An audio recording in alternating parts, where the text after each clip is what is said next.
Bonjour, je suis le Dr Benzora, médecin psychiatre, psychanalyste, thérapeute de couple et de famille. Bienvenue sur la chaîne de Jeanne.co. Aujourd'hui, on va parler de la dépression dans le cadre du Covid-19.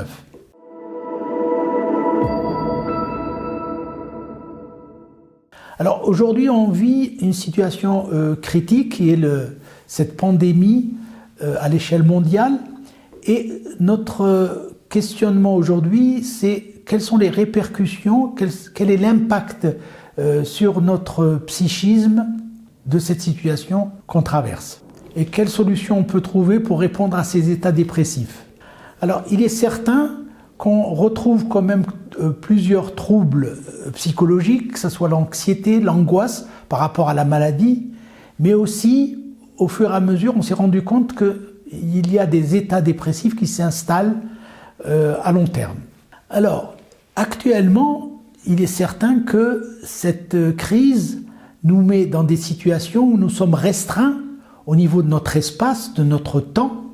L'absence de projet va confronter les individus à puiser dans leur force, je dirais, psychique, et par moments se trouver dans des situations critiques, soit, comme je disais tout à l'heure, soit de l'anxiété, soit de l'angoisse, soit des états dépressifs. Il y a deux situations que l'on rencontre. Soit on est confronté à la solitude pour les gens qui vivent seuls, et particulièrement des étudiants, soit se retrouver à vivre en collectivité, comme dans les familles, pendant le confinement. On va se trouver dans des situations où on va partager un espace restreint et qui va mettre les gens un peu à rude épreuve.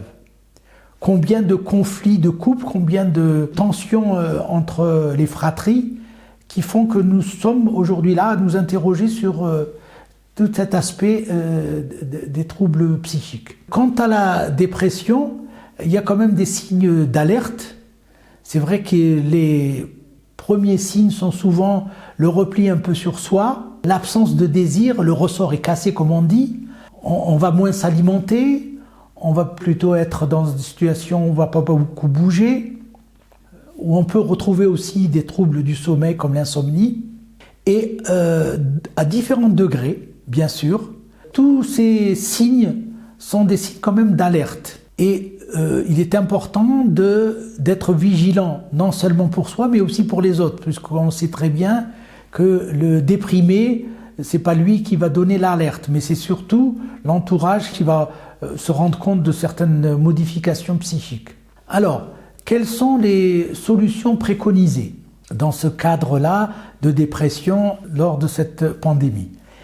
Il y a d'une part des solutions que tout un chacun cherche à faire, mais que je rappellerai ici. C'est premièrement de garder un contact, ne serait-ce téléphonique, avec ses amis, avec sa famille, d'une façon régulière, voire 2-3 fois par semaine, pour rester dans l'espèce de lien avec les autres et ne pas se sentir isolé.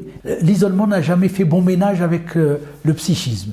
Deuxièmement, les possibilités de sortie, de prendre l'air.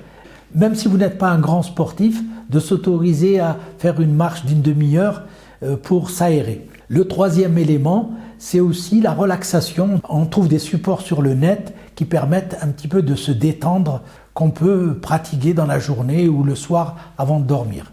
Si avec ces moyens simples qu'on vient d'évoquer, la situation reste critique, si vous êtes en situation encore de souffrance, à ce moment-là, rien ne vaut le recours à un professionnel de santé, soit un psychothérapeute vers lequel on peut se tourner pour pouvoir avoir des entretiens, pour essayer de sortir de cet état dans lequel on s'est parfois même enfoncé.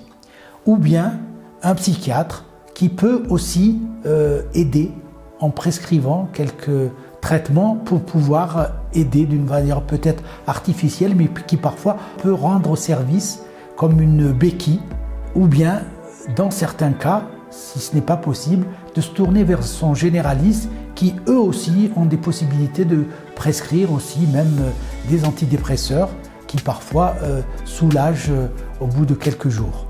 Merci de votre attention, on se retrouve très bientôt pour de nouvelles vidéos. Au revoir.